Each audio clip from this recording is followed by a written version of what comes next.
buenas tardes, les doy la bienvenida al Espacio Victoria. Este espacio se fundamenta en tres pilares, que son la cultura, el voluntariado y la filosofía. Y es precisamente la filosofía lo que nos reúne hoy aquí, porque es la Escuela Internacional Nueva Acrópolis la que organiza esta actividad. La Escuela Internacional Nueva Acrópolis busca enseñar la filosofía a la manera clásica. Y hoy vamos a tocar un tema que, digamos que puede reunir un poco lo clásico y lo moderno. Lo clásico porque vamos a hablar de algunos mitos. Lo moderno porque no paran de haber hallazgos y teorías al respecto. Y para ello va a estar Juan Martín para compartir toda su experiencia, su perspectiva y sus conocimientos.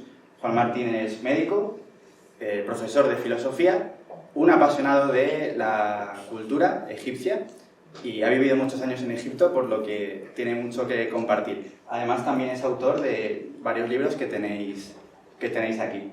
Así que solo recordarles que, por favor, los teléfonos los pongan en silencio para que no haya interrupciones, y doy paso a Juan, que nos va a iluminar un poquito. Muchas gracias.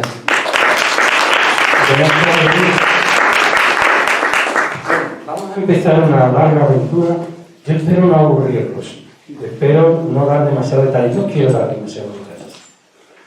Yo solamente voy a empezar con una frase.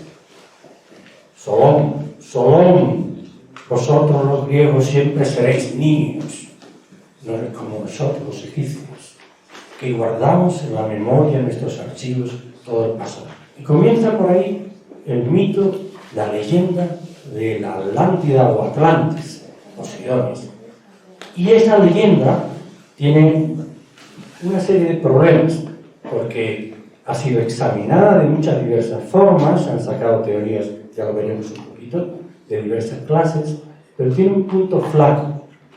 Y el punto flaco de esa teoría es que el Posidonis o el Atlantis o Atlántida de Platón no es realmente la Atlántida en su capacidad total. Es los últimos restos que quedaron, y a veces se apunta, ya lo vamos a ver, que en el centro del océano Atlántico se encuentra una cordillera que la cruza, y mucha gente apunta y dice, esa cordillera es el resto que queda de la Atlántida sumergida. No, sabemos por geología que no es así.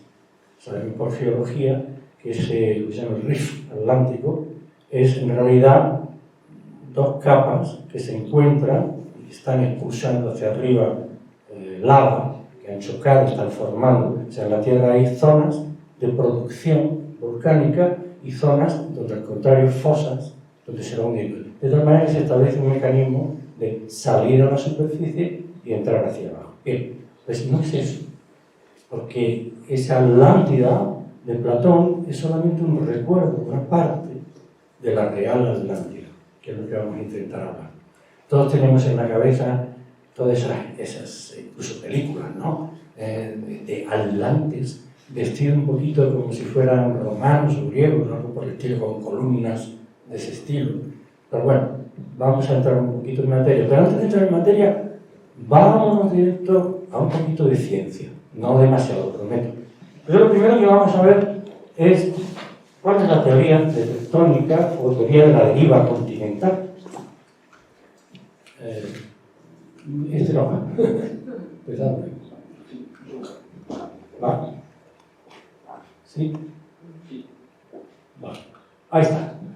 Bueno, como podéis ver en ese gráfico tan detallado, esto es lo que la ciencia reconoce. Hay una evolución de millones de años, desde las eras cuaternaria, periodo cuaternario, etc., hasta llegar a la aparición de la vida, como podemos ver en ese gráfico a la derecha. Y aquí a la izquierda encontramos la teoría de la deriva continental. Es decir, lo que la ciencia hoy día reconoce, lo que la ciencia da, no es seguro, son hipótesis. Ojo, eso va a cambiar, es una idea. Además de eso, esos son fotos en el tiempo, en un momento determinado. Porque la Tierra está en constante movimiento. Las placas tectónicas se están moviendo constantemente. A veces hay cambios bruscos y de repente una gran parte desaparece, pero generalmente es algo que está constantemente en evolución.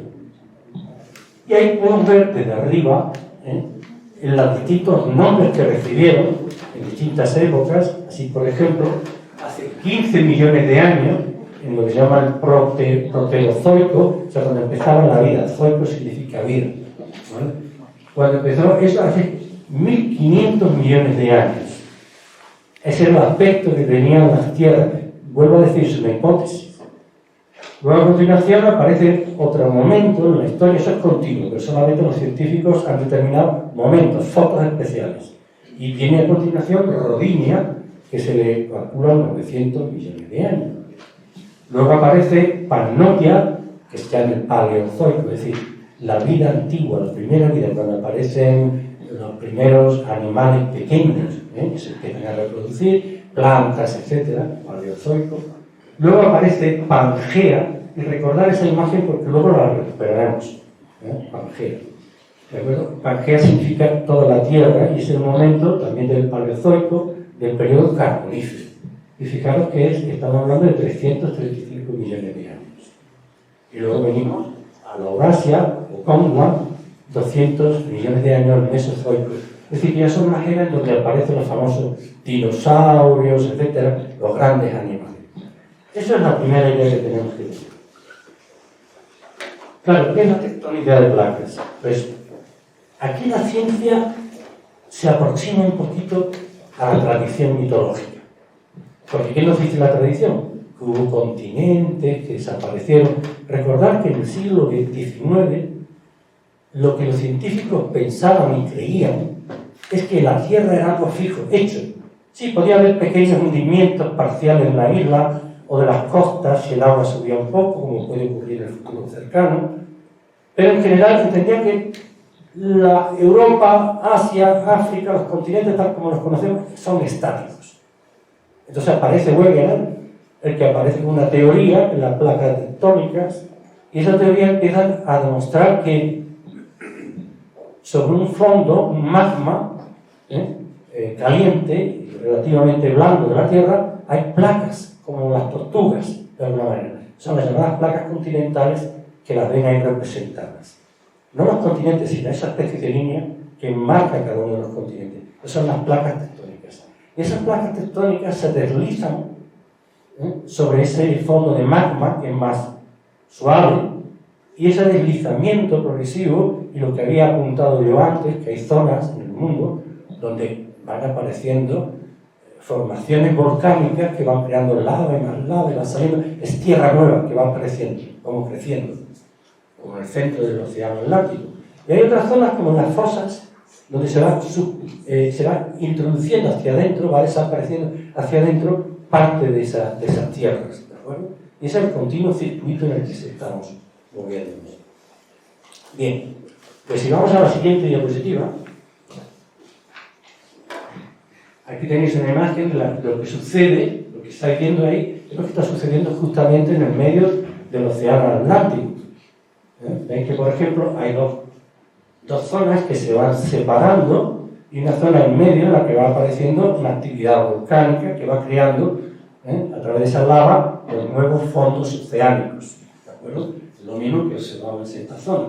Esa es la expansión que hay entre América y el continente europeo. De hecho, América y el continente europeo se están separando poco a poco. Por contra, en el océano Pacífico ocurre lo contrario. Asia y América, aunque no lo crean, porque políticamente no es así, se están acercando cada vez más. Aquí tiene una imagen, por ejemplo, que está sucediendo en Europa. En Europa se nos está viniendo encima, pues, África. Esas líneas que ustedes pueden ver ahí. Todas esas apuntan, están empujando hacia lo que es Europa en este momento. Por contra, observen, en otras zonas están empujando también estas de aquí, otras se están separando. Fijaros el río que hay aquí. Esa teoría de placas tectónicas nos habla del futuro movimiento de los continentes. O sea, ¿qué va a ocurrir dentro de milenios o incluso millones de años? ¿Qué es lo que va a ocurrir? ¿De acuerdo? Bien, y vamos a Atlantis. Esto es la imagen que tenemos todos, ¿no? Continente sumergido, especie de arquitectura parecida a la griega o similar. Y bueno, Vamos a ver. Esta es la isla de la que nos habla Platón, la que Platón nos describe como una zona central, alrededor del cual se agrupa una serie de tierras especiales y una serie de embarcaderos y de círculos de agua que la rodean. Esa es la imagen clásica que se nos ha dado. Cuando los científicos hoy en día, y yo, perdónenme, porque yo sé que gusta mucho y es muy bonito hablar de todas las tradiciones, si alguno quiere, yo se lo digo, de todas las tradiciones que hablan de cómo era exactamente la Atlántida. Hay muchísimas, puedo contar muchas de ellas. Pero yo, antes que nada, quiero que vean el fondo del asunto. Y el fondo del asunto se trata de que, fundamentalmente, esa idea que tenemos de la Atlántida es la idea del mito platónico, que es una idea que está centrada en esas Poseidones, en esa isla ideal, pero que eso es solamente una parte. Es como si ustedes quisieran, por ejemplo, entender todo el continente americano por la República Dominicana, por ejemplo, ¿no? Que queda la República Dominicana y por eso quisieran entender todo el resto del continente americano. Es algo así. Entonces, la Atlántida o Atlantis de Platón, podemos encontrar descripciones fabulosas, muy buenas, e incluso en muchos casos podemos encontrar incluso estudios que tratarían de demostrar la existencia de esa Atlántida de Platón. De hecho, las corrientes del mar Atlántico estaban detenidas en tiempo, había algo que las detenía, es decir, que siempre hay un circuito de aguas calientes y aguas frías que se quedaban detenidas por algo que había en la mitad del océano, cuando aproximadamente 9.564 años antes de Cristo desaparece esa Atlántida de Platón, es cuando nos encontramos con que esas aguas recirculan de nuevo, ya no tienen obstáculos, está eso en medio, y eso hace que desaparezca la edad de hielo en Europa, porque calientan esas aguas que circulan, calientan en Europa y América, y hace que el hielo vaya retrotrayéndose hacia el norte, vaya liberando zonas que hay al sur. Vamos a ir viendo un poquito más sobre esto. ¿De dónde nos parte la teoría de la Atlántida? O sea, el mito de la Atlántida. ¿Recuerdan? Parte fundamentalmente de los sacerdotes egipcios. Realmente decimos Platón. Pero Platón nos cuenta algo. Nos cuenta que un familiar suyo que era un tatarabuelo, miembro de su familia, que se llamaba Solón. Solón era uno de los 7 sabios de Grecia.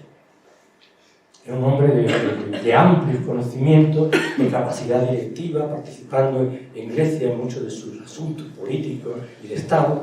Y este Solón, en un cierto momento, se traslada a Egipto. Y en Egipto trata de encontrar explicaciones, se encuentra con los sabios que estaban en el delta, en la ciudad de Sais. La ciudad de Sais es una ciudad del delta que en aquellos tiempos se consideraba hermana de la ciudad de Atenas. ¿Por qué? Porque la gente de Sais decía que las ciudades habían sido fundadas por la misma diosa. La diosa que fundó Atenas, Atenea, era la misma diosa que fundó Sais en Egipto, en el delta. Claro, ¿qué significa el nombre Sais? Exactamente en antiguo egipcio es Sau, que es la ciudad de los sabios, de la sabiduría. Y Atenea, es la diosa de la guerra, ella tiene un escudo, tiene una lanza, pero es también la diosa de la sabiduría. O sea que era la misma diosa que protegía una ciudad y la otra. Bueno, pues los sacerdotes de Sais, Sau, la ciudad de los sabios, recibieron a Solón, hicieron sus honores, y le preguntaron a Solón, bueno, cuéntanos algo de tu país, de tu historia, ¿qué es lo que vosotros recordáis? ¿Qué sabéis de vuestros ancestros? Y Solón empezó a contar una historia sobre Foroneo, el primer hombre que apareció en Grecia, y le contó los mitos que habían dicho en aquella época en su país, en Grecia. Entonces los sacerdotes egipcios casi se rieron, no llegaron a reírse por respeto, pero se rieron, y es cuando le dicen esa frase que yo dije antes: Solón, Solón, vosotros los griegos sois siempre como niños, porque periódicamente aparecen diluvios, aparecen destrucción, y vosotros huís a las montañas, y cuando bajáis de nuevo tenéis que empezar desde cero. Mientras que nosotros los egipcios conservamos, desde muy antiguo, conservamos nuestros anales, nuestros documentos, y Y entonces, claro, solo le pica la curiosidad y dice, cuéntame, a ver qué es lo que es. Entonces, cuando empieza justamente a contar esa historia de la Atlántida. Ahora bien, todo lo que se dice, que eso lo podéis leer en el Critias, en el Timeo, lo podéis leer, el Critias es muy ameno de leer, ¿eh? Lo podéis leer, pero pues casi lo único que da un poco de rabia, ¿no? Porque Critias en un momento determinado, cuando la cosa está más emocionante, se interrumpe. La cuestión es si se interrumpe porque se quedó así, o porque lo borraron, o no sabemos. En todo caso, ¿qué le ocurre? Que Platón es un iniciado de Eleusis. Y como tal iniciado está sujeto a unos juramentos y a unos secretos. Y entre esos secretos estaban muchos secretos relativos a la procedencia de la humanidad, etcétera, que solo se revelaban durante los misterios. Claro, por tanto, él, cuando saca el mito a la luz pública, ese mito que se había trascendido a través de la familia, a través de su ancestro Solón, y que lo había recogido los sacerdotes egipcios, ese mito, cuando lo saca, lo hace de una manera semivelada. No lo cuenta todo, lo cuenta parcialmente. ¿De acuerdo? Por tanto, la leyenda que tenemos no es exactamente así, no solo porque eran los últimos restos de un gran continente, sino porque él tampoco lo contaba todo lo que había.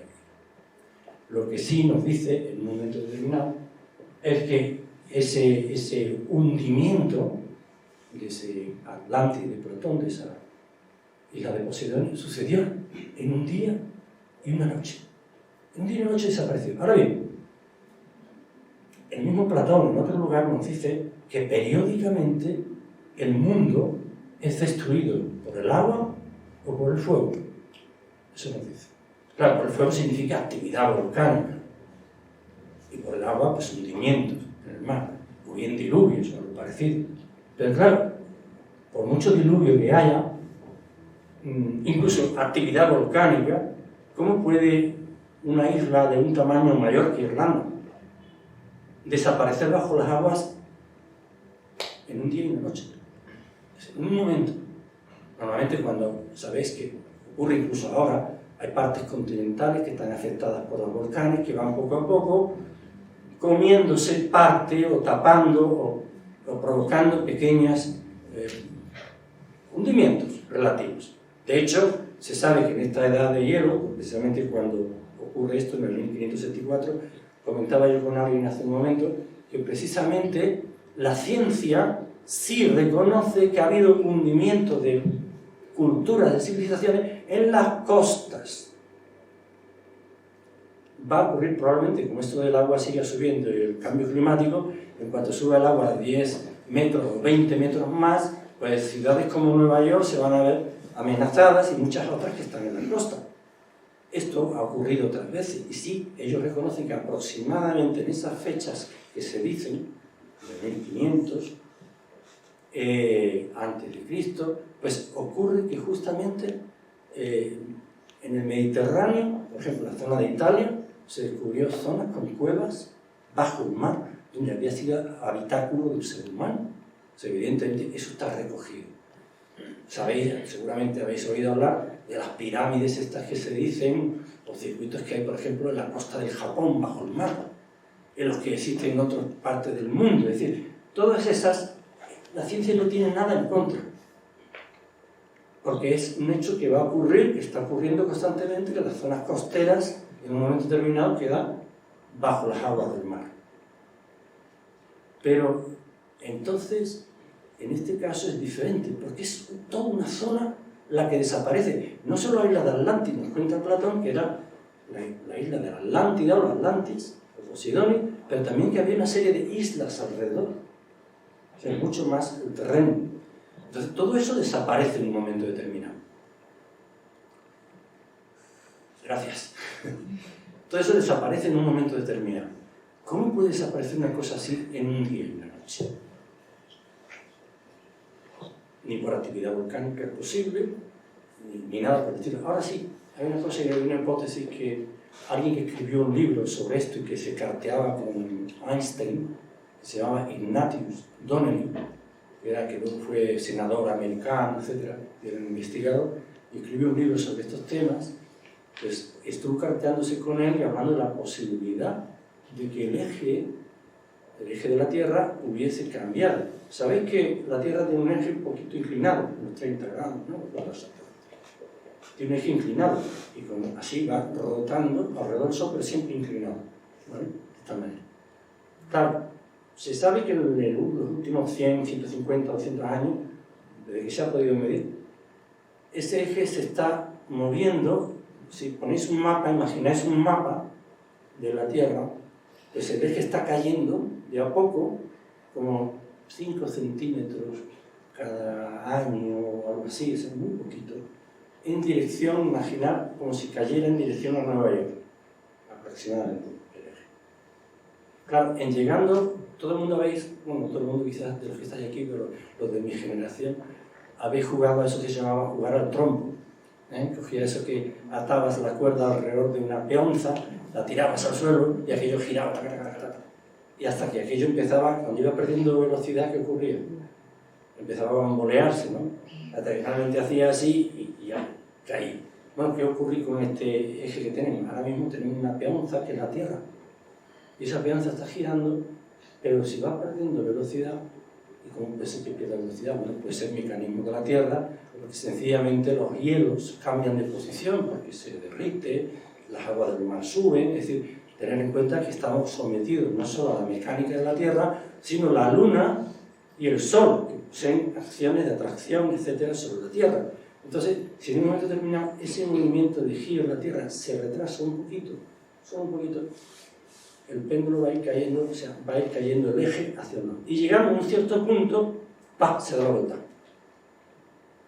Curiosamente, en Egipto, en el calendario de Dendera, no sé si lo conocen o suena en alguno, en el calendario de Dendera, ahí vais a encontrar una representación que famosa podéis encontrar.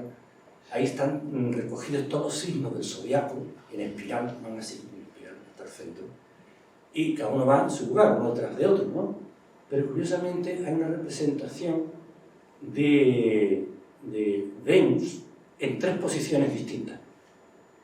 Lógico que estuviera solamente en una posición, pero Venus está en 3 posiciones distintas. Es una tradición antigua, y cuando le preguntaron a los sacerdotes, pues ellos revelaron que ellos, los egipcios, habían recogido en su historia que por 3 veces el Sol había salido por el lado contrario, en 3 épocas distintas. Es decir, aquello se había dado totalmente la vuelta. Eso lo recogen los egipcios en sus tradiciones. Y en el calendario de Dendera aparecen 3 Venus, porque se dice que si eso ocurre, Venus ocupa una posición, y las tradiciones, incluso en la Edad Media y en otras épocas en Grecia, se decía que el diluvio llegaría cuando Venus estuviese boca abajo. Claro, si imaginan ustedes el zodiaco, cuando Venus que aparece allí, esto se gira, y entonces Venus está boca abajo, y es el momento en que la humanidad entra en una crisis. Todo esto son leyendas, mitos, y ahí quiero incidir, porque aunque hoy se incide en la idea de buscar elementos de tipo científico, y está bien que lo hagamos, pero recordar que la ciencia, y veremos luego algunos ejemplos, ha fallado y no deja de fallar. La ciencia postula teorías que deshace y rehace, deshace y rehace constantemente. Por consiguiente, no es una fe, sino algo que a veces se mueve en el terreno de la hipótesis, y a veces incluso aquello tan cierto para nosotros como es la ley de la gravedad, eso es súper cierto para nosotros. Sin embargo, la física moderna dice que la gravedad curva el espacio y nos cuenta unas cosas muy raras. Es decir, incluso eso ya no sirve para hacer los cálculos cuando mandáis una nave al espacio, ya los cálculos que utilizábamos en la física anterior no nos sirven. ¿Por qué? Porque hay unas curvaturas del espacio, etc. No nos vamos a meter en eso. Con eso quiero decir que esa fe que tenemos en la ciencia como algo inamovible, no lo es. Es una sugestión, una posibilidad, pero que hay que investigar. Para mí lo más importante, y esto es lo que voy, es que es una tradición universal. ¿Cómo es que los mayas, o los chinos, o los japoneses, hay hasta 72 tradiciones recogidas de diluvios, sumersiones en el fondo del océano, etcétera, recogidas a lo largo de toda la Tierra, hasta en Vietnam hay una. Eso sí que es algo que tiene que responder a alguna realidad, a algún hecho, a algún recuerdo, algo que ha sido transmitido. No puede ser que coincida de esa manera en todos los lugares. Vamos a ver un poquito más. Esta es la Atlantis, o la Atlántida que nos presenta la tradición de Platón. Como veis, estas zonas en blanco serían sus colonias, las zonas donde se asentarían o tendrían una influencia. Este es el mapa que genera Ignatius Donnelly, ¿de acuerdo? Que es este que yo dije que fue un senador en Estados Unidos, que escribió un libro muy interesante que recoge todas esas cosas que normalmente a la gente nos gusta ver sobre Atlántida. Si alguien sabe inglés, lo pueden conseguir ese libro fácilmente. Pueden bajárselo en PDF, lo pueden ver, y ahí vienen recogidas todas las tradiciones que existen, desde los olmecas, en América, o en África, en distintas zonas, y podéis ver todo lo que hay. Pero hoy día, con eso no nos basta. ¿Dónde estuvo? Claro, como decía, la de Platón es solo una localización, pero en realidad lo que ocurre es que se ha atribuido no solo en la mitad del Atlántico, sino en el norte de Dinamarca, en Suecia incluso, han hablado de la isla de Tera. Aquí tenéis una representación a la derecha, una foto de la isla de Tera desde arriba.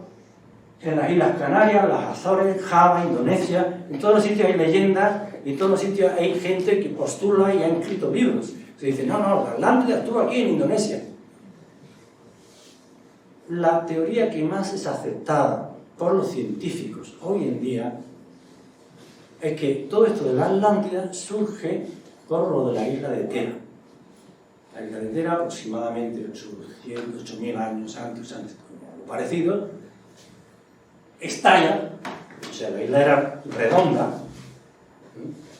todo esto era una isla, pero estalla aquí un gran volcán, y debido a ese estallido, pues desaparece gran parte de la isla que comerciaba con otras partes del Mediterráneo, y entonces los científicos hoy día postulan que si hubo una Atlántida tuvo que ser esta, la isla de Santorini o Tera, como se quiera llamar.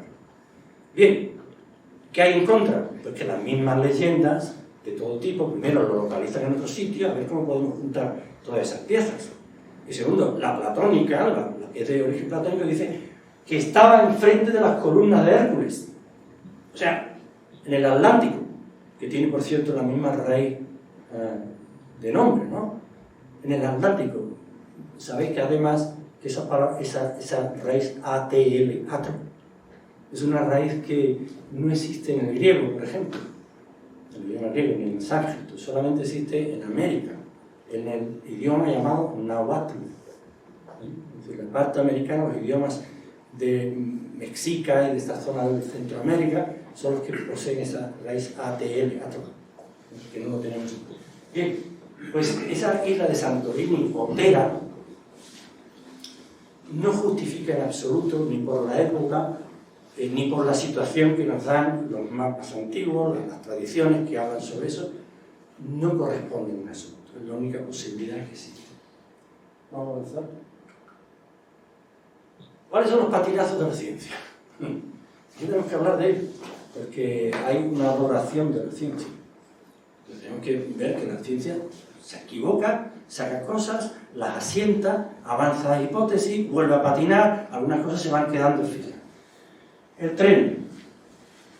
Cuando salió por primera vez la primera línea de ferrocarril en Inglaterra, iba desde Londres a una pequeña ciudad de alrededor, decían que eso iba a ser una locura, porque iba a aplastar con el viento, iba a aplastar a los pasajeros. Apenas era capaz de correr más de 20-30 kilómetros por hora, es decir, es una cosa, una barbaridad. El hombre de Piltdown y sus consecuencias. ¿Sabéis que el Piltdown, el hombre de Piltdown es una calavera que se encuentra, que era el famoso eslabón perdido, ni más ni menos? Es decir, los científicos en esa época, los darwinistas, andaban buscando dónde estaba ese famoso eslabón perdido, porque estaban los ancestros del hombre, pero llega un momento que no encontramos el enlace a lo que serían los simios. Y entonces se hablaba entonces del enlace de cadena perdida que había que encontrar. Entonces, qué curiosidad que aparece en Inglaterra, en unas excavaciones que hace, donde andaban mezclados cierta gente de no muy buena reputación dentro de la ciencia, y de repente encuentran allí una calavera que presenta todos los rasgos intermedios entre los simios y el ser humano, del hombre Pitcairn. Bueno, recordad que durante cientos de años, el hombre de Pitcairn se conservaba en el Museo Británico como una joya, porque esto era la prueba ineludible de cómo desde el simio había aparecido el hombre, hasta que algunos empezaron, no algunos, muchos sospechaban que allí había algo raro. Pero esto lo saco porque como patinazo, puede ser un patinazo sin más, pero ahora piensen lo siguiente: todos esos científicos y antropólogos que visitaron el Museo Británico y lo vieron y dijeron para sus adentros, esto es muy falso, pero no se atrevieron a decir nada. Pasaron años y años, decenas de años, sin que nadie dijera nada. Eso nos dice mucho sobre la mentalidad de los científicos. Porque los científicos pertenecen a academias, pertenecen a universidades, y el que levanta la patita va afuera. Entonces son muy cautos en avanzar cosas que... Entonces, simplemente vean esa imagen. Tiene una calavera falsa y montones de antropólogos que pasan por ahí delante, que lo examinan, que lo ven, y nadie se atreve a decir nada. Hasta que ya uno dijo, esto es falso. Sí, tienes razón, es verdad. Por lo visto cogieron huesos de simios, junto con calaveras humanas, los colocaron juntos, los metieron debajo de tierra, le echaron ácido para que pareciera antiguo, y apareció el famoso hombre Pitcairn. Es un ejemplo de cómo actúa la ciencia a veces. El Australopithecus. A ver, ¿cuántos de ustedes saben perfectamente que el Australopithecus, claro, es el ancestro, la famosa Lucy, es el ancestro del ser humano? Pues sepan ustedes, y van a seguir encontrando, si ustedes buscan Australopithecus en la web, en las enciclopedias, van a seguir viendo muchos sitios y muchos libros que les dicen que el Australopithecus está en la cadena humana, es el ancestro. No es cierto, no que yo lo diga, sino que hay estudios recientes de gente que son antropólogos forenses que han examinado los huesos, las medidas, que es un trabajo impresionante, y dicen, el Australopithecus, por su forma de cómo están las paletillas, era prensil para agarrarse de los árboles, su postura sí podía ser a veces vertical, pero la mayor parte del tiempo caminaba de esta manera, apoyándose sobre las manos, la forma prensil de cómo se oponen los dedos, etc. Total, les ahorro el tiempo. Que hoy día ya está totalmente demostrado, ¿no? Que no es un ancestro del ser humano. Sin embargo, vayan ustedes, miren por ahí, escriban Australopithecus. Van a ver cuántas páginas siguen sosteniendo esa idea. No sé si incluso la Wikipedia, ¿no? Pero para eso que os doy una idea de que la ciencia avanza siempre negando, hasta que se ve forzada a aceptar. La imposibilidad del vuelo de los objetos más pesados que el aire. La escritura desconocida para Panini. Panini fue un famoso gramático que escribió cerca de 3.996 reglas de la gramática, de una de las gramáticas más complejas que existe, que es el sánscrito. Bueno, pues Panini era el afamado sánscritista que estipuló esas 4.000 reglas, imagínense. Bueno, pues hasta no muy ya bien avanzado el siglo XIX y ya entramos en el XX, hasta entonces se estuvo diciendo que el sánscrito, primero, era una lengua que dependía del griego, cuando es justo lo contrario, y segundo, que en sánscrito las reglas de Panini no fueron escritas, sino memorizadas, porque los hindúes no sabían escribir. Hoy día perfectamente está demostrado que el sánscrito es quizá la lengua indoeuropea más antigua que existe, y además que las reglas estas estuvieron escritas mucho antes. Pero les costó trabajo. ¿Qué pasó con Schlickmann y la ciudad de Troya? Que él estaba convencido de que se podía encontrar leyendo la Odisea viendo las descripciones, porque allí había un montecito y ahí había una fuente, y siguiendo esa pista encontró la ciudad de Troya. No solo Troya, luego se descubrió que había 6 Troyas debajo. Pero durante mucho tiempo se dijo que estaba un loco, y no sabía lo que estaba diciendo. Herculano y Pompeya sufrieron el mismo destino. Fueron negados y negados hasta que la evidencia mostró que esa ciudad existía, que estaban bajo la lava. Bueno, son maravillosos testigos de esa época. Bueno, ¿qué me dicen de Marco Polo? Mentiroso. Cuando llegó a Venecia contó su historia de que había estado con el Gran Khan en la China, que era un mentiroso, un cuentacuentos, que eso era... Hoy día sabemos que sí es verdad, que estuvo allí. Que estuvo... Los dragones. Los dragones son fantasías, tonterías imaginarias que la gente ha inventado, no tiene base ninguna, hasta que se descubrieron los pterodáctilos. Y entonces descubrimos que sí, que hubo dragones, hubo seres, especie de lagartos voladores que existieron, que está en la tradición china y muchas otras cosas. La negación del sánscrito, como decía antes, de su literatura sagrada, se llevó... Ay, ¿sabes que había una Veda? No recuerdo ahora bien el nombre, no es Veda, es un nombre parecido, que no me sale ahora mismo. Durante largo tiempo se creyó que la literatura sánscrita era en realidad una derivación de la Biblia. Sí, porque ahí aparecen medio metidos los patriarcas en medio de esa literatura sánscrita, hasta que se descubrió que los jesuitas en la India, para apoyar sus creencias, reescribieron una serie de libros basados en parte en los Vedas, basados en las creencias cristianas, y que presentaron al mundo, que no recuerdo ahora mismo el nombre. De esta manera justificaba que en realidad lo que había pasado es que desde el mundo cristiano habían pasado estas teorías a los Vedas sánscritos. Luego ya se descubrió que aquello había sido un apaño. Otra vez la ciencia no reconoció hasta que finalmente, por cabezonería, apareció la verdad.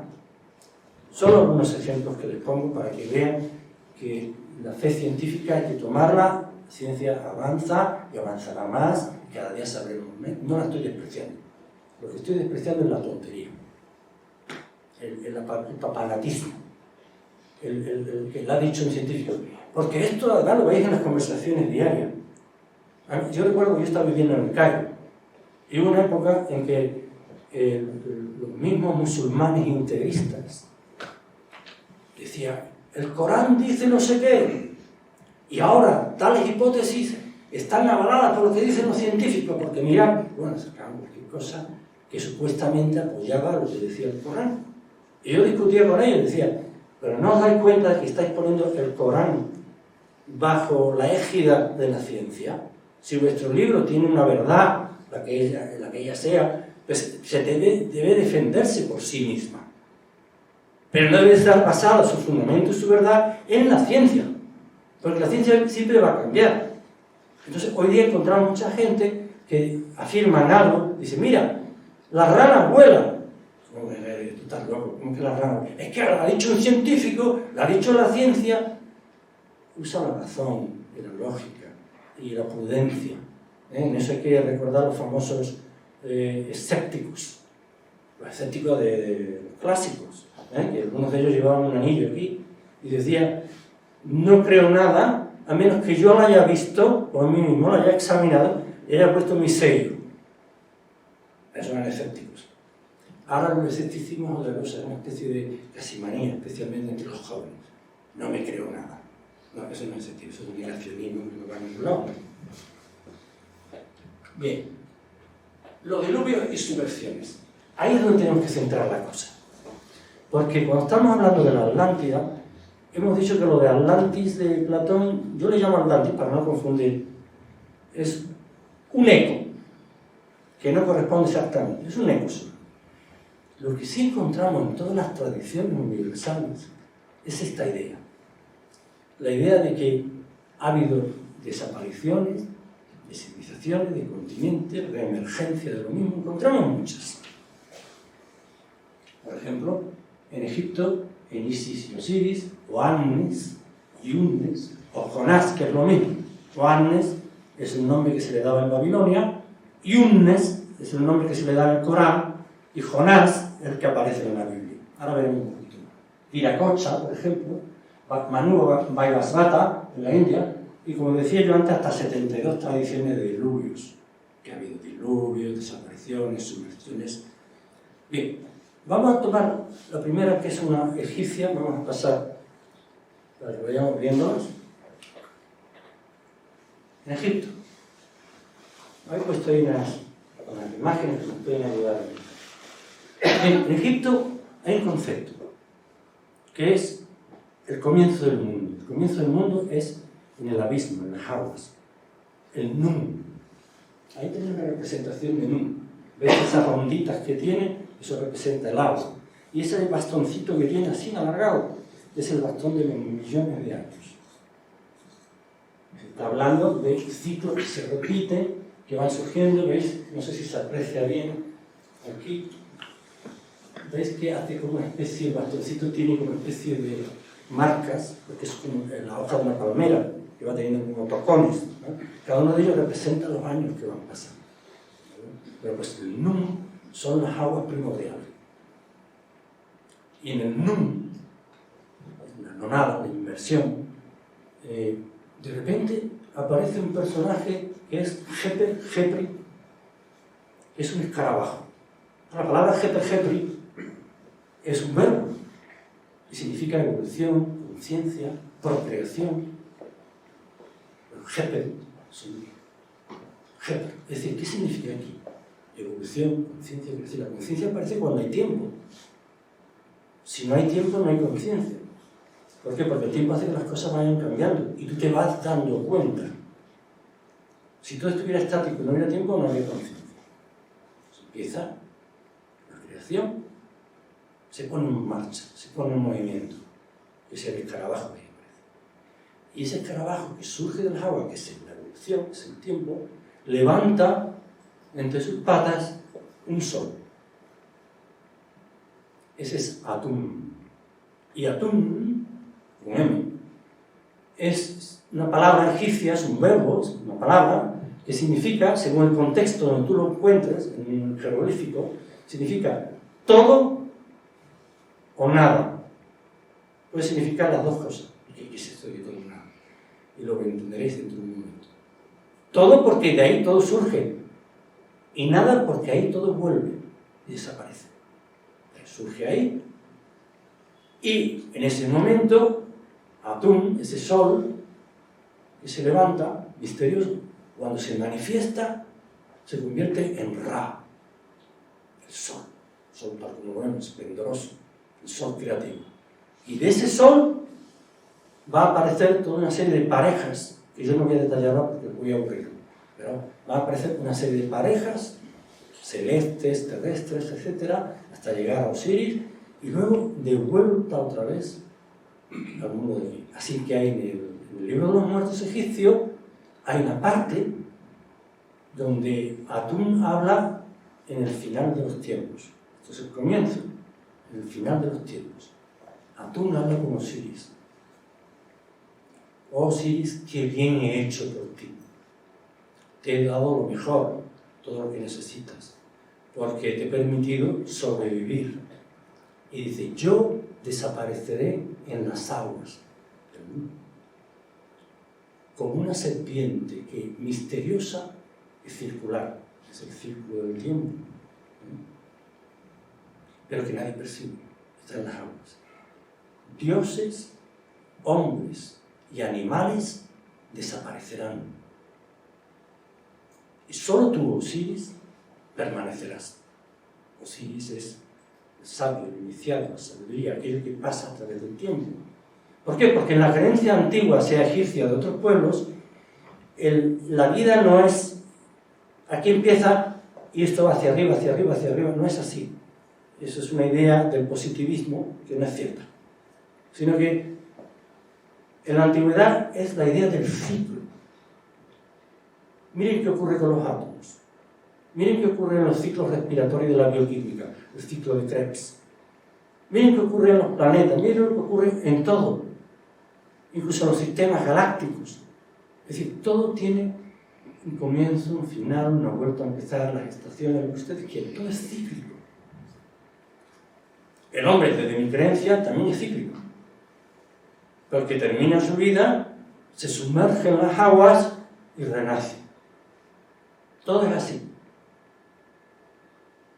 Por tanto, en este caso, la antigüedad creía que había todo, incluso un ser humano, la galaxia entera, el universo, tenía momentos de aparición, momentos de manifestación.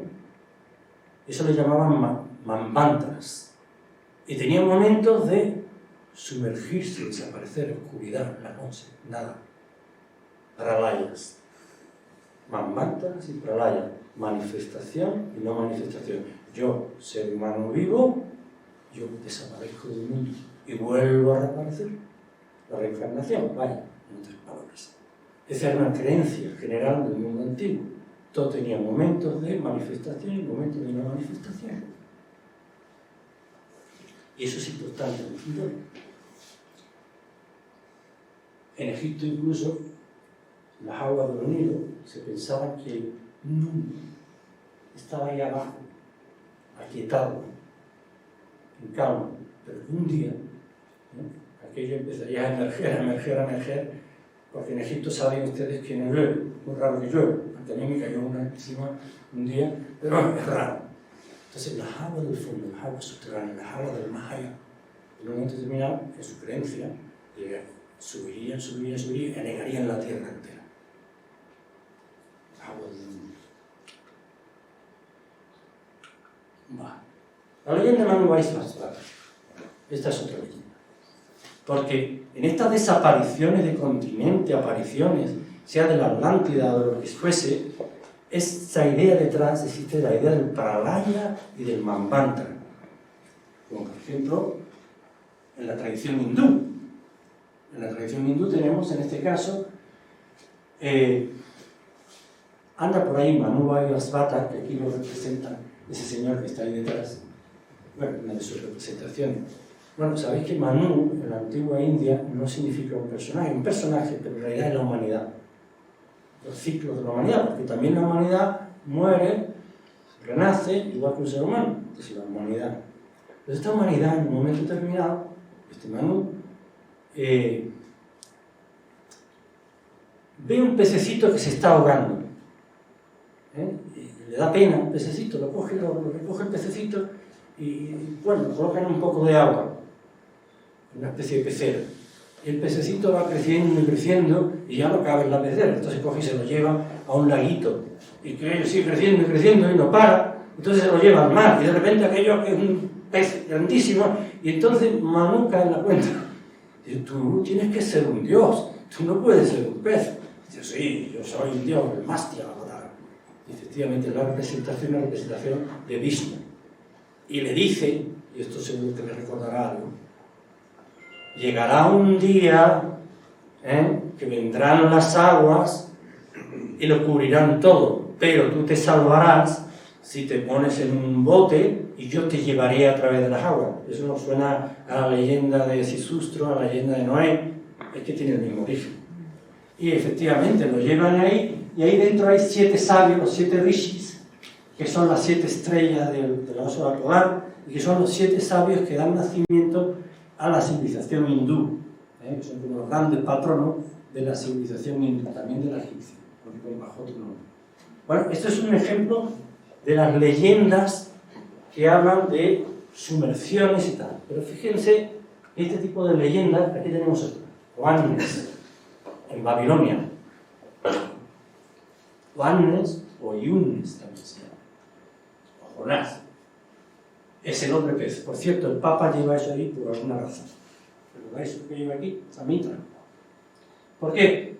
Porque este hombre pez, se cuenta la leyenda, que estaba en el mar, en Babilonia, que sería el Golfo Pérsico, que surgía todos los días, la noche surgía de allí y enseñaba a los babilonios, enseñaba a los persas. Esta gente les daba una cultura, de él surgió esas civilizaciones. Todas esas leyendas nos hablan de una sabiduría que viene del mar, de algo que quedó y que se vuelve a reimplantar. Por eso el Papa adoptó la mitra esa, porque representa la misma idea. Claro, lo que comentaba yo antes. Manvantaras y pralayas. Manvantaras son periodos de manifestación, que viene una palabra que dice Manu Antara. Eso es sánscrito, pero Manu es la humanidad, de donde en inglés viene man. En español man. Manu. Y Antara, de donde en español viene entre. Es decir, entre Manu, entre una humanidad y otra. Los hindúes tienen ciclos registrados enormes donde hablan de Manvantara, es decir, humanidades que aparecen, y pralayas, el momento en que desaparecen. Eso es justamente lo que nos está diciendo. Claro, eso está en relación con las masas continentales. ¿Por qué? Porque para los antiguos los continentes, la vida en la Tierra, está relacionado con las humanidades. Es decir, una cierta humanidad aparece, se desarrolla al máximo y ocupa una región de la corteza terrestre. Esa humanidad en un momento determinado llega a un momento de caos, de catástrofe, aquello desaparece y lo reemplaza otro tipo de humanidad. No es que uno desaparezca y aparezca así, por magia, sino que se solapan. De la misma manera que si alguien me pregunta, ¿dónde viven los europeos? ¿Cuál es su continente? Pues yo diré, pues Europa. Pues no, porque es Europa, América, Australia. ¿Y qué pasa si Europa desaparece? Bueno, pues que va quedando América, ¿no? Los europeos de América, ¿no? Que se llamarán otra cosa, irán evolucionando. O sea, no son transferencias de un continente a otro rápidamente, sino de poco a poco.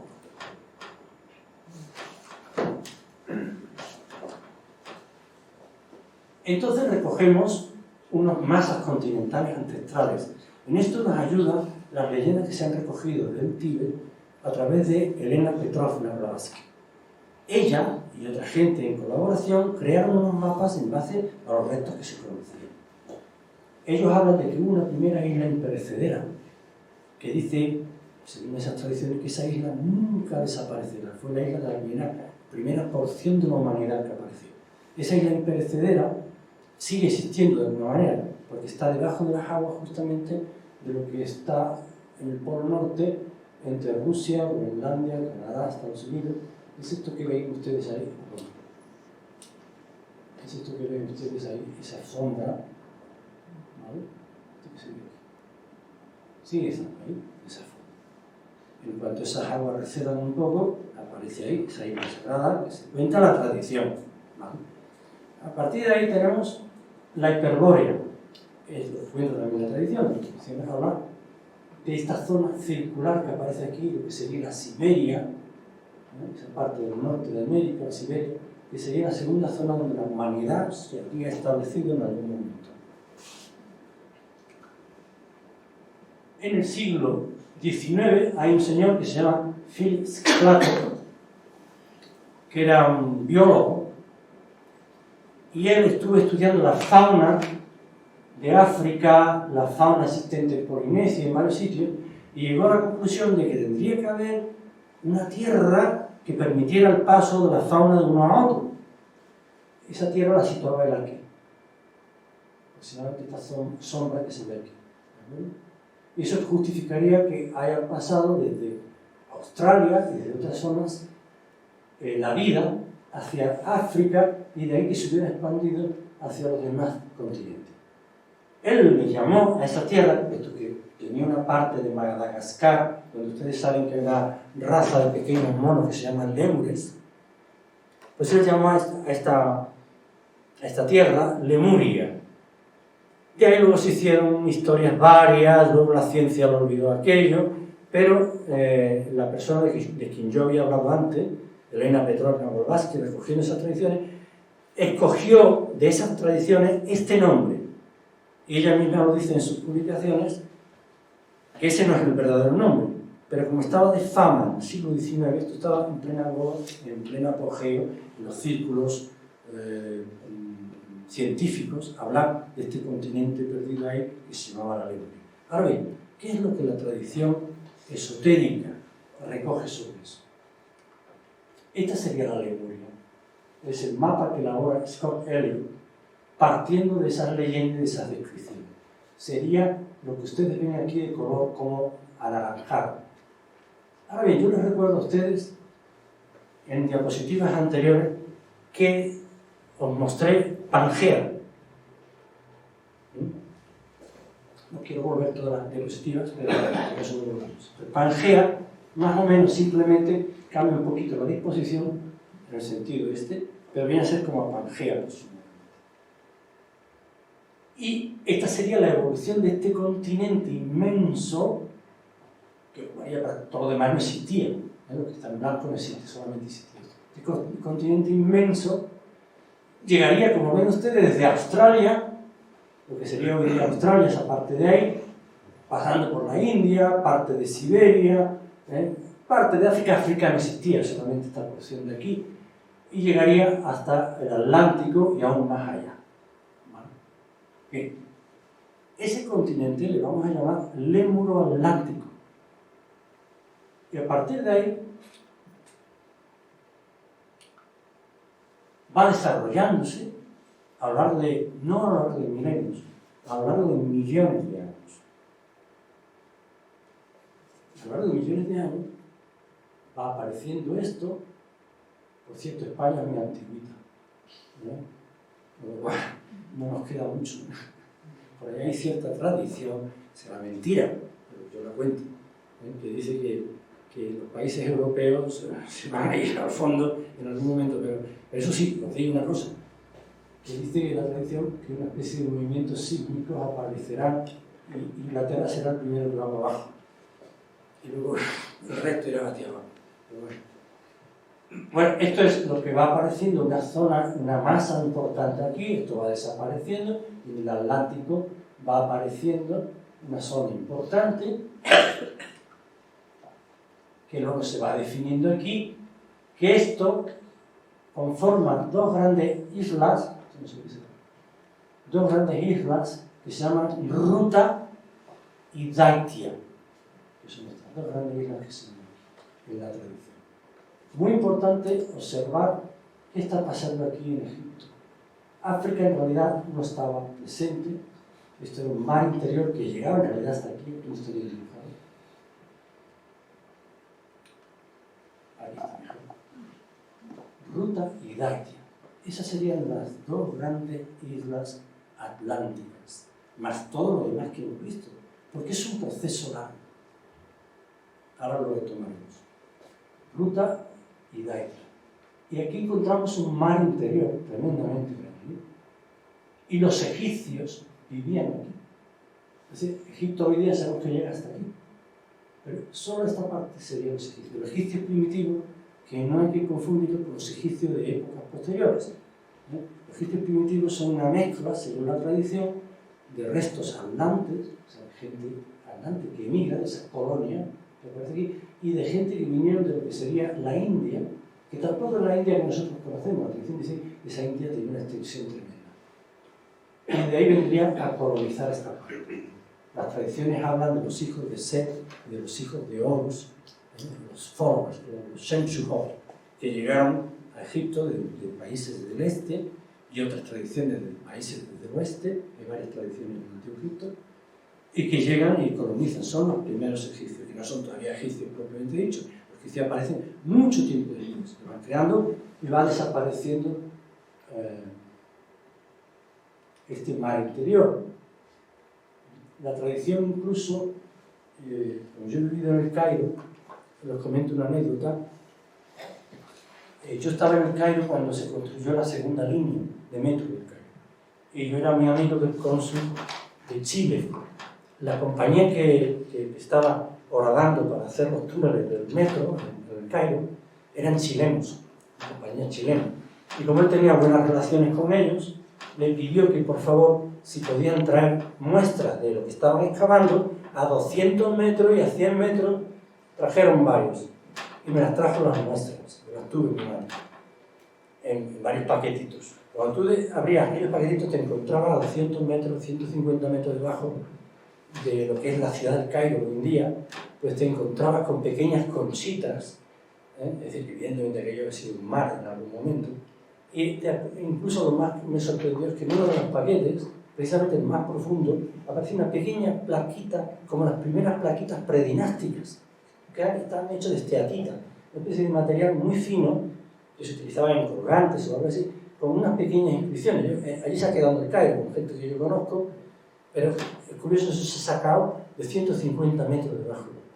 Claro, si uno va a la zona del Cairo, verá que el Cairo está aquí en el valle, ¿vale? Y desde allí puede contemplarse las pirámides de Giza. Bueno, ya no, porque los edificios altos. La pirámide de Giza está en un lado, pero si uno está en Giza sí puede ver el Cairo allí abajo. Desde Saqqara, que es la otra zona, también se puede contemplar allí abajo. Y finalmente hay unas montañas que se llaman Atan. Ahí ocurrió en el año 94, 93, una cosa así, un volcán antiguo, apagado, provocó un gran terremoto en esa zona. En el Cairo fue famoso, salió en los periódicos en aquella época. De hecho, el islamismo creció mucho en Egipto en aquella época porque mucha gente islamista, organizaciones islamistas, acudieron a ayudar a la gente con mantas, víveres, porque aquello fue un desastre.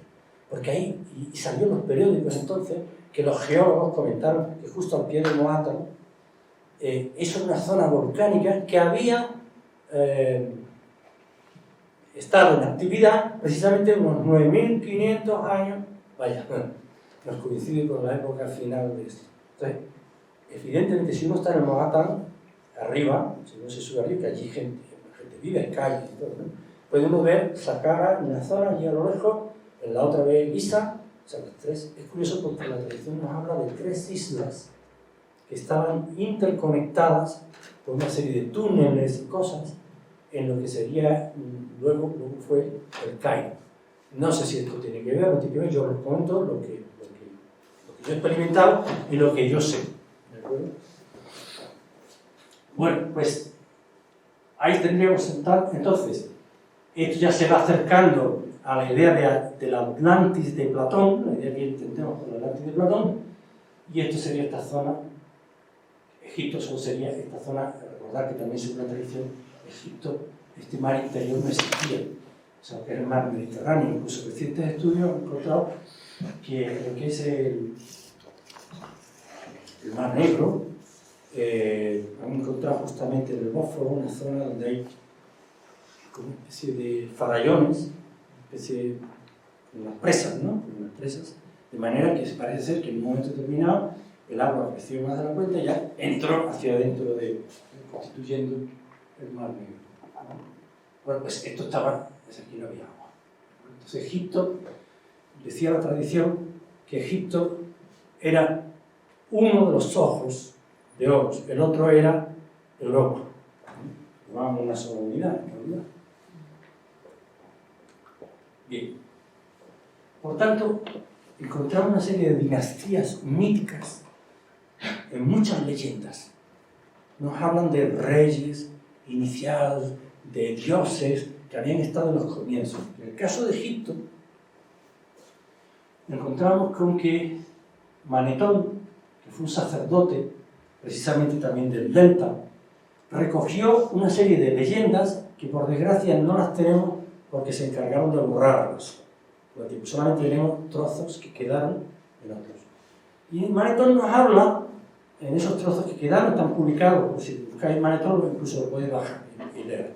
Ahí vienen las dinastías, y de hecho, fijaros que los egiptólogos hoy en día clasifican la historia de Egipto de acuerdo a las dinastías, pues siguen el modelo de Manetón, de este sacerdote egipcio. Bueno, que eso es de la época ptolemaica. Mucha gente dice, Manetón está borracho, ¿qué está diciendo? Porque Manetón me hablaba de unas dinastías de dioses, de unas dinastías de seres semidivinos, de héroes, a las tonterías de Manetón. Eso es un invento de él. Claro, él es ya de época casi romana, terminando. Y en el papiro de Turín, donde fue descubierto, se encontró lo mismo. O sea, que Manetón no había mentido. Él dijo que su historia la había elaborado porque había consultado los archivos que había en el delta, en los templos. Y en base a esos archivos, como el papiro de Turín, él elaboró, se dice que fue porque Ptolomeo, el rey Ptolomeo, le pidió a Manetón, claro, Ptolomeo era un griego, no sabía mucho de Egipto, pero por eso le pidió a Manetón, cuéntame un poquito de la historia de Egipto, por lo menos ya que soy rey de Egipto, pues, para enterarme un poco. Entonces por eso escribió Manetón esta historia. Y entonces efectivamente el papiro de Turín confirma que Manetón no se inventó nada, que efectivamente había unas dinastías de dioses, de semidioses, de héroes, y finalmente Menes, o Mena, es el primer rey humano, si hay en época histórica, e incluso eso estuvo largo tiempo discutido, ¿no? Incluso el nombre y todo, ¿no? Bien, eso es la historia que ya les he contado, me adelanto un poquito a ella. Esas dinastías míticas aparecen en China, aparecen en otros mundos, existen, y nos cuentan Blavatsky algo muy interesante, que en realidad no eran dinastías ni de dioses ni nada de estas cosas, sino que eran formas simbólicas de referirse a las primeras humanidades, a las siguientes que vinieron, es decir, hasta llegar a esa cuarta humanidad que sería la humanidad de la Atlántida. Luego de esa humanidad desaparece y viene nuestra humanidad, que está aquí. Ahora lo entendamos. Claro, hay ruinas ciclópeas a lo largo de todo el mundo. Podéis, yo no he puesto este ejemplo nada más, pero podéis encontrar. ¿Qué es lo que ocurre con las ruinas ciclópeas? Vayan a Wikipedia, ruinas ciclópeas. Lo que van a encontrar es que eso es, bueno, cosas que la naturaleza, por ejemplo, esas piedras que están colgantes y que parece que se van a caer, que los oráculos antiguos venían a consultar y le hacían una pregunta y según que se movía la piedra por un lado o por otro, obtenían una respuesta. Todos esos círculos mágicos como Stonehenge, todos estos, la ciencia piensa o cree que en realidad o son productos de la naturaleza, o sea, simplemente por erosión, etc., o en todo caso son producciones humanas de tiempo posterior. Por ejemplo, Sacsayhuamán, en América. Fíjense el tamaño de esta piedra. Y fíjense en un detalle importante. Los encajes. Estos encajes que se ven aquí. ¿Yo por qué me voy a complicar la vida con un encaje de ese tipo? O sea, y ahora la otra la tengo que cortar exactamente igual. Tengo que coger medio. O sea, eso solo tiene un objetivo, que es evitar el paso del tiempo, los terremotos, por lo que te va a mover las piedras de sitio. Pero bueno, fijaos, bueno, dicen los científicos que esta realidad pertenece al siglo VII, VIII de nuestra era, y que eso fue trasladado, con grandes sogas, grandes cuerdas, lo típico de historia. Yo solo les recuerdo una cosa. En Egipto hubo una expedición japonesa, años 70, 80, una cosa así, no me acuerdo ahora bien. Intentaron hacer la prueba de que se podía construir una pirámide usando troncos rodantes, lo típico, las cuerdas tirando, este tipo de cosas. Bueno, fueron allá, era una expedición japonesa que llegaron allí y cogieron piedras. La pirámide que querían construir no tenía más de 15 metros de altura. Y nada, atando cuerdas y cogiendo esto y tirando. Bueno, creo que todavía le están quitando las astillas a los arqueólogos, porque aquello explotó, se les cayó la piedra, se rompió. 15 metros. Nada, y además la cuestión no está en lo alto que sea, que es una cosa que la gente se confunde mucho. A mí me da igual que la pirámide sea de 100 metros, de 150, de 200 de altura. Lo que me importa es cómo de grandes son cada una de las piedras. Porque hoy día tenemos rascacielos altísimos, pero están hechos con piedras más pequeñas, metales, etc. El tema está, ¿por qué esa manía con las piedras grandes? Megalítico. Ese es el tema. Eso es lo maravilloso, lo grande que eran esas piedras. Bueno, pues entonces la ciencia dice, bueno, esto fue construido, pues eso, en el 800, una cosa así. Es un poco antes de la llegada de los conquistadores. Claro. ¿Por qué? Porque a veces en estas ruinas aparece un resto de fuego, un resto humano, un resto de algo, de animal, lo que sea, lo datan por el carbono 14 y encuentran que alguien hizo fuego allí a los pies de aquello en esa época. Entonces, ¿de dónde va a ser esto? Esto es de esta época seguro. Pues no lo es. Son mucho más antiguos. Ahora, por ejemplo, en el caso de en Egipto, ese tipo de construcción megalítica es la que encontramos. Observen lo siguiente, quiero que vean primero esta. Esto es una columna faraónica, la que está ahí. Redondeada, con un capitel, que puede ser variado, un loto cerrado, un loto abierto, ¿vale? Llena de jeroglíficos, de color, mucho más color del que vemos aquí. Están súper coloridas. Eso es faraónico. Esto es el templo de Giza, que está al lado de la Esfinge. Es donde terminaba la calzada que venía desde la pirámide de Kefren o Jefren. Ahí, donde terminaba justo al lado de la Esfinge, pues ahí está ese templo. Observen el mismo tipo de construcción. Cuadradas, no hay inscripciones, es granito puro. Eso no es faraónico. Faraónico es esto. Veamos la anterior.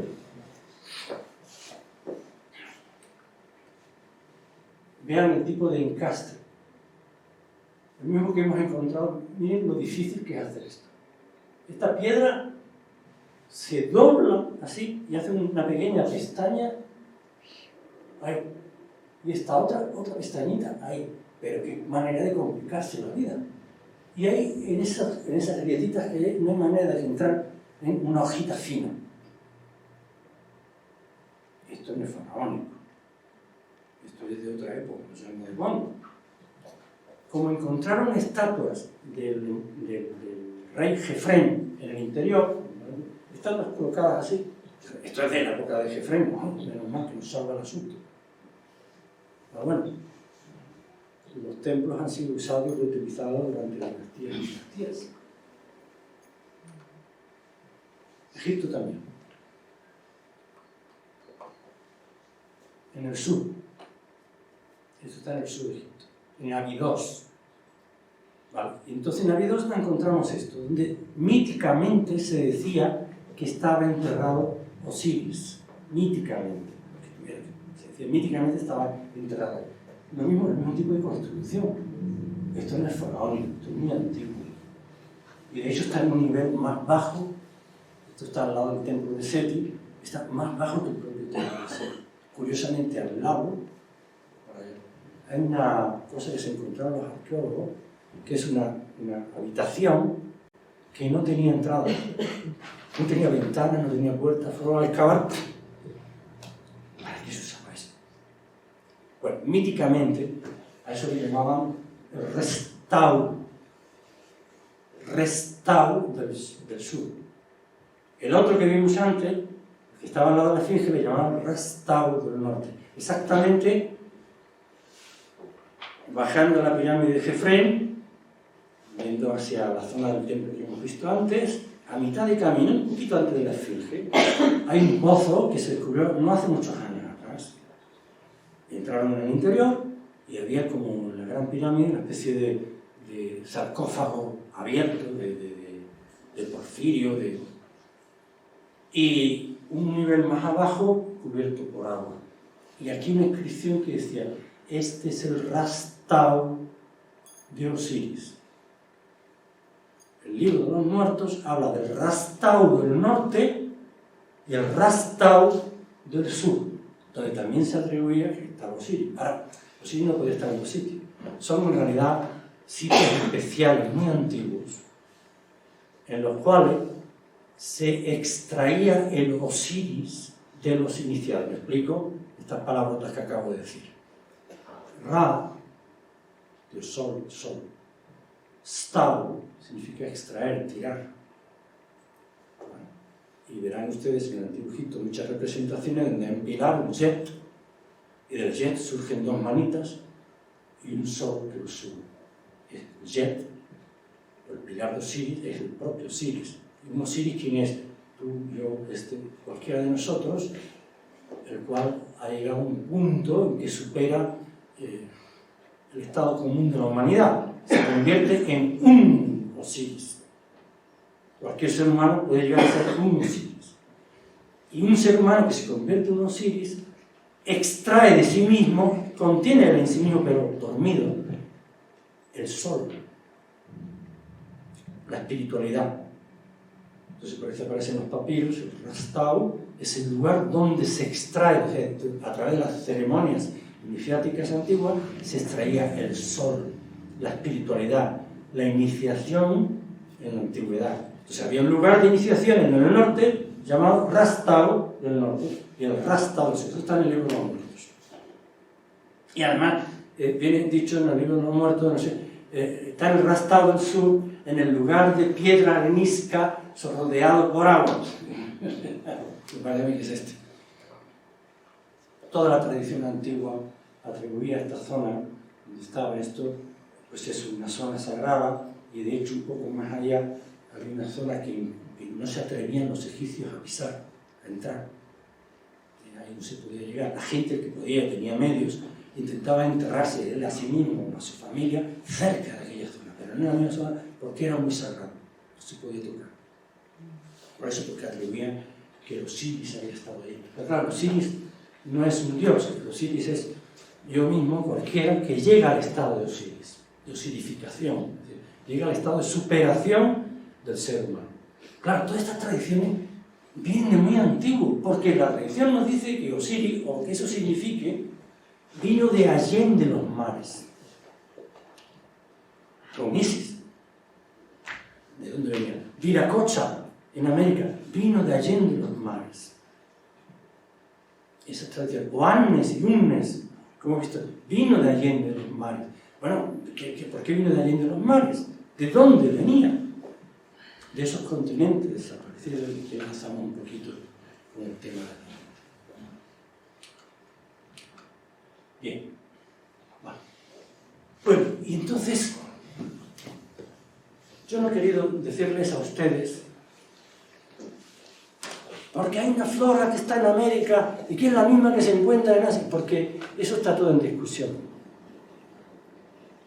Hoy ya se sabe, sabéis el tema de la Kon-Tiki, esa balsa con la cual se cruzó el océano.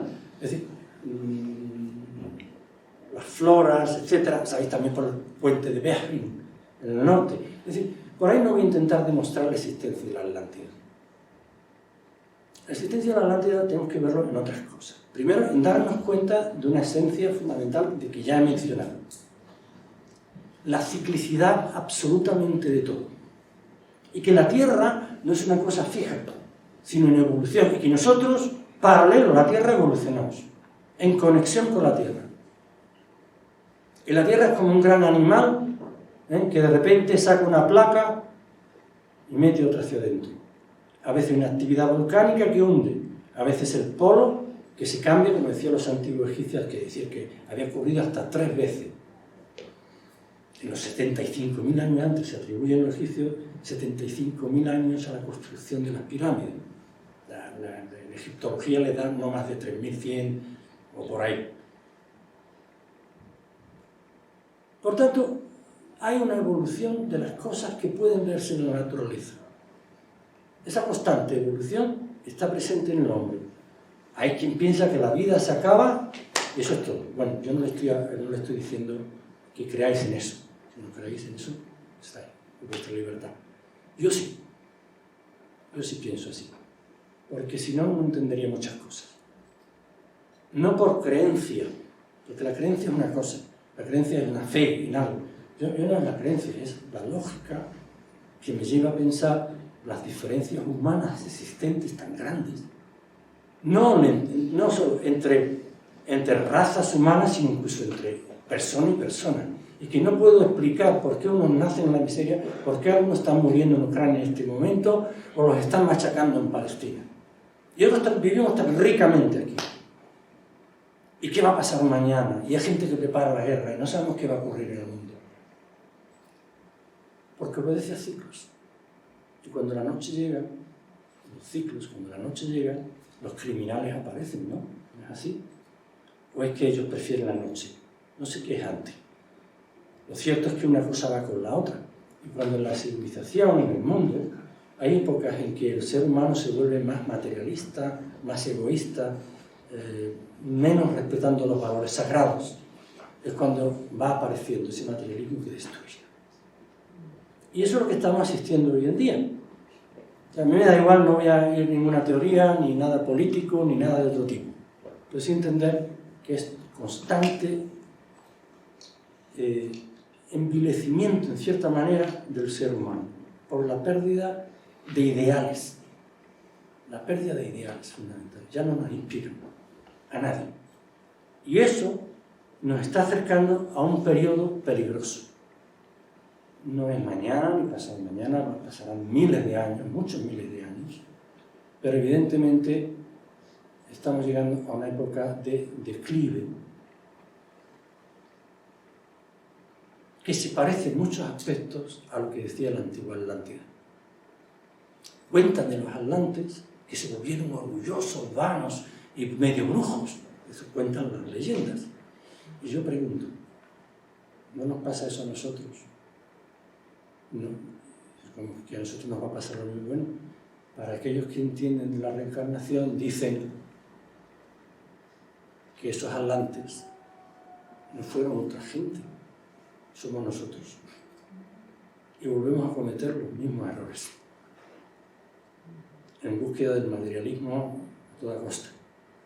Espero que no sean muchos los errores que cometamos en el futuro inmediato. Y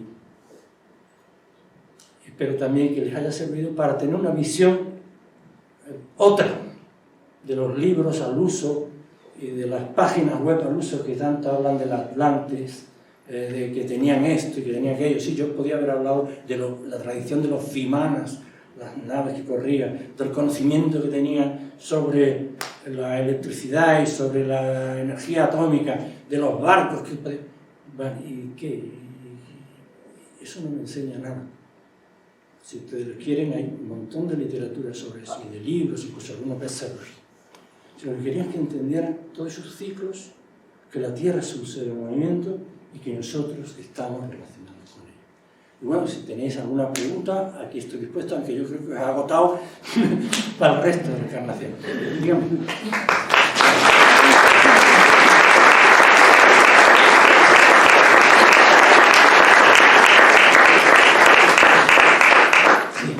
Muchas gracias por su charla y quería preguntar que si se ha encontrado algo en la isla que dicen que podía ser la Atlántida de Santorini y luego que la hipótesis de que estuviese la Atlántida por Cádiz y Sevilla, de los tarpeos y la demás. tierra española, ahora voy a coger la última parte, la tierra española, pues en los mapas incluso que hemos estado viendo anteriormente, puedes ver que formaba parte de esa Lemuria atlántica, no del Atlantis de Platón, sí, de esa Lemuria atlántica. Son tierras muy antiguas, muy ancestrales, y desde luego pueden haber participado o haber sido parte de, puede haber sido de algún momento.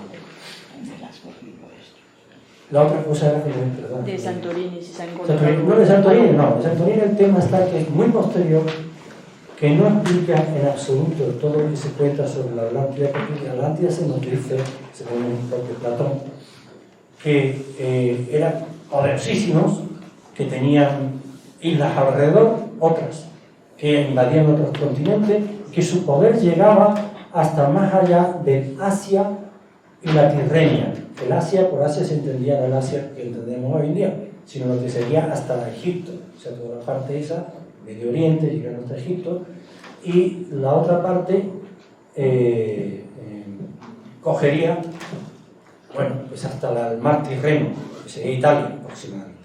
Y el mismo Platón nos cuenta que había una raza poderosa de los antiguos griegos, no los modernos griegos, sino los antiguos griegos en Atenas, que eran grandes guerreros, que eran estos que se hermanaron con la ciudad de Sais, esta que yo contaba al comienzo, y que este poder de la Atlántida, que tenía sus colonias en Europa, etc., en un momento determinado se volvió orgulloso, tiránico, e intentaron invadir el resto y apoderarse ya de todo, ¿no? Y ahí cuando los griegos presentaron, esos antiguos griegos, batalla de una manera heroica, lideraron una especie de liga contra estos atlantes, y bueno, parece que iban ganando y ganaron, y los atlantes luego fueron rechazados, pero se nos corta la historia ahí porque no sabemos qué ocurre. Pero Tera no tiene nada que ver. Tera es una pequeña islita que pudo haber tenido algunos contactos comerciales como Chipre, como tantas otras de la zona, pero sin más importancia. Y además, que es que lo que nos cuenta es que la Atlántida desapareció por completo. Tera no desapareció por completo. Yo en la foto no lo he mostrado, que quería haberlo puesto en una foto y se me olvidó. ¿Recordad que tiene forma como de herradura? Bueno, es que estábamos viendo desde arriba. Si la vemos así, vamos a ver todo un comercio turístico y montones de casas de gente que vive allí. O sea, desapareció una parte de la isla, pero la gente siguieron viviendo allí, como hicieron hasta hoy en día. Si tú alguna vez lo visitas, vas a encontrar un pueblo, vas a encontrar todo eso. No tiene nada que ver. Y por otro lado, el mismo Platón nos habla de que estaba situado más allá de las columnas vertebrales. Eso no pega de ninguna de las maneras. Pero es lo que los científicos a lo mejor pueden entender, pueden considerar. Gracias. Sí. Estas aguas en Osirión, Sí. estas aguas en Osirión están ahí siempre. Es un tipo de pozo, como Sí, una porque oasis, por eso es, en todo el Valle del Nilo, en realidad en todo el Valle del Nilo, debido a lo que sería, tiene un nombre específico, no recuerdo, pero es como la plataforma hídrica del río. Se corre hacia los lados, e incluso recuerdo que cuando yo vivía allí en el Cairo estuvieron haciendo una construcción que estaba a bastantes kilómetros alejado del río, y estuvieron haciendo construcción, haciendo unos cimientos para una casa al lado, y nada más que extrayeron, aquello se llenó de agua. O sea, Platón dice, no sé cómo lo llama. ¿Y sabemos algo del significado de la flor de vida que está ahí en Osirión, a la pared? Hay, en rojo hay pintado dibujo de la flor de la vida. No sé, no desconozco por eso, no lo conozco. ¿Sí? ¿Alguien quiere preguntar algo más? Yo quiero hacer una pregunta. Un momentito. Para que quede grabado. Esta habitación que nos has Sí. contado, que se encontró al lado de los Sirión, ¿se sabe para qué se utilizaba? Nada. No se sabe. Yo ahora le doy un poquito de imaginación. Si una habitación contenía algo y sin embargo no tenía una entrada, a lo mejor es que había que entrar mentalmente, espiritualmente, ¿no? Físicamente no se podía entrar, ¿no? O a lo mejor es que se olvidó poner la puerta en la entrada, qué sé yo. Pero es un misterio. Es así. Y de todas maneras, esas aguas que se ven, que tú decías que quizás no te he contestado de todo, hoy en día desde la tabla esta acuática, que llega hasta ahí, pero recuerda que eso está, o sea, si tú vas a visitar el templo de Seti, esta es la superficie del templo, eso está ahí abajo. Claro, eso sí estaba cubierto por una agua.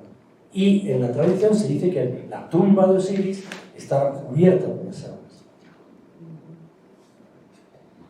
Recordad que la tradición de Arturo, en Inglaterra, las tradiciones artúricas, están conectadas de alguna manera con las tradiciones del rey del mundo, que están conectadas con las tradiciones de Osiris.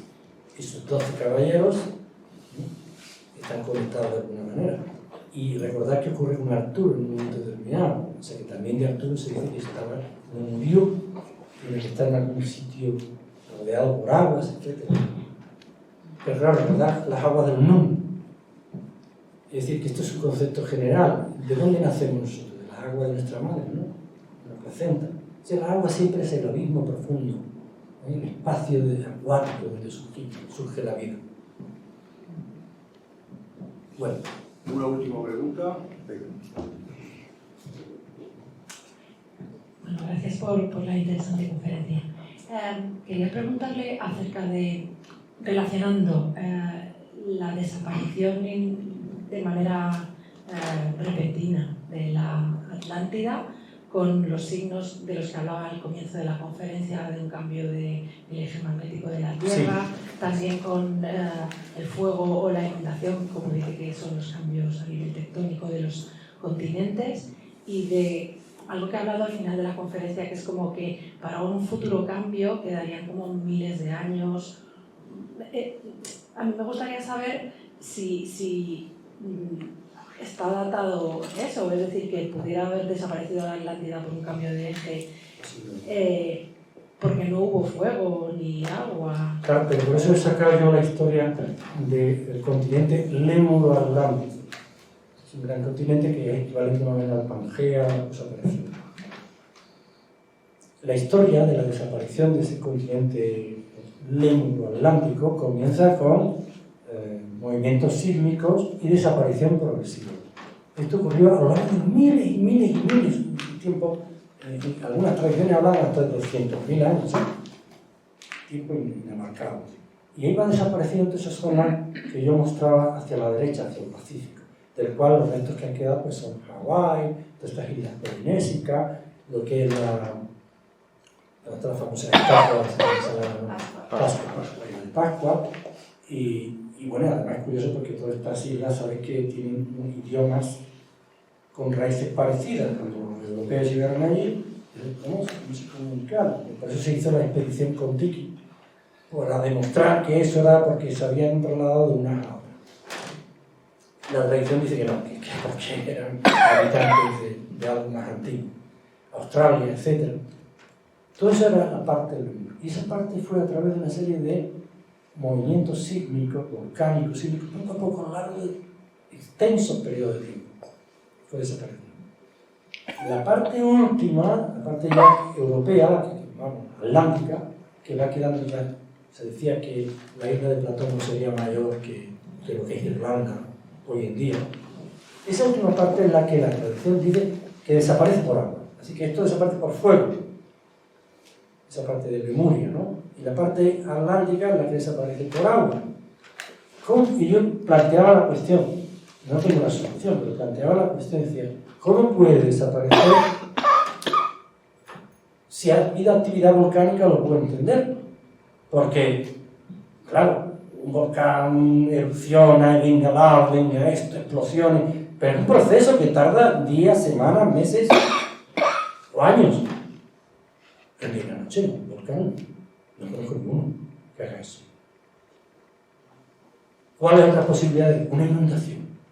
Bueno, de Samotracia, la antigua Samotracia, dice que esas tierras fueron en un momento determinado, y se cree que muchas de las leyendas tipo Noé que existen en esa parte del mundo fue por el hundimiento de la antigua Samotracia, y quedó en los misterios samotracios, quedó esa idea y se transmitió al mundo en aquel momento. Pero vamos a suponer que las aguas del Atlántico subieron y taparon esa isla, pero es un proceso lento también. Eso no es una noche y un día, las aguas del Atlántico hacen bueno. Entonces descartamos inundaciones progresivas, diluvios, descartamos actividad volcánica, porque incluso una actividad volcánica ocurriría meses, etc. Además, la misma lava iría provocando más extensión de tierra. Ya os comentaba que hoy día lo que piensan los geólogos es que esas formaciones volcánicas están creando tierra nueva, están emergiendo tierra nueva y van creando lo que luego en el futuro serán continentes y zonas nuevas, y en otras partes del planeta Tierra se va introduciendo hacia adentro. Por tanto, no me cabe tampoco lo de la actividad volcánica ahí. E incluso en el caso de Tera, este que había comentado, deja un resto, y alrededor, muchas zonas que deja alrededor. Por tanto, ¿cómo que en un día y una noche hace ¡pum! Y es lo que puedo entender, lo único que me cabe en la cabeza es un movimiento del eje. Un movimiento imaginar que eso ocurriera hoy día. O sea, de repente tuviera un movimiento del eje bestial, rápido.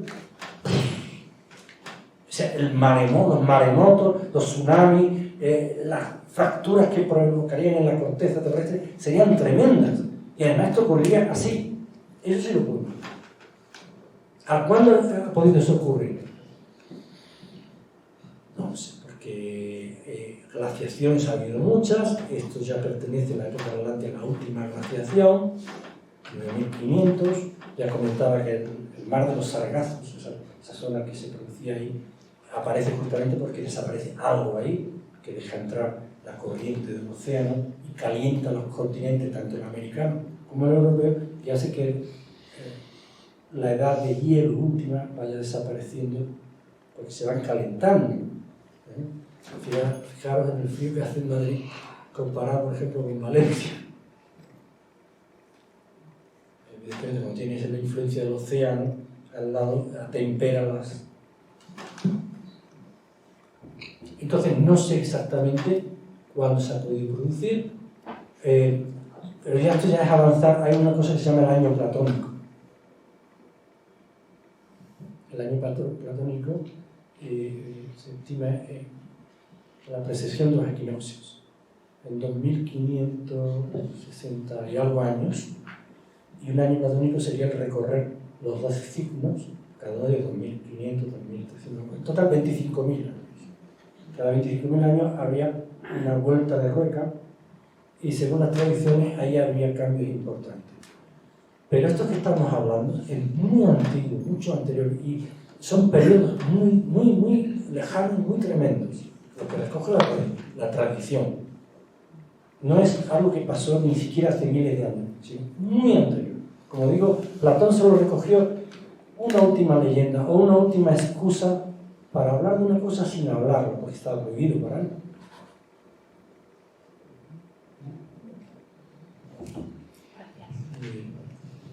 Bueno, como nos ha dicho antes Juan, todo tiene un ciclo, igual que claro, esta actividad ha comenzado, tiene que finalizar. Agradecerte, Juan, por compartir este despliegue de conocimientos con ese rigor que se lo da la experiencia del estudio, y agradecerles a ustedes por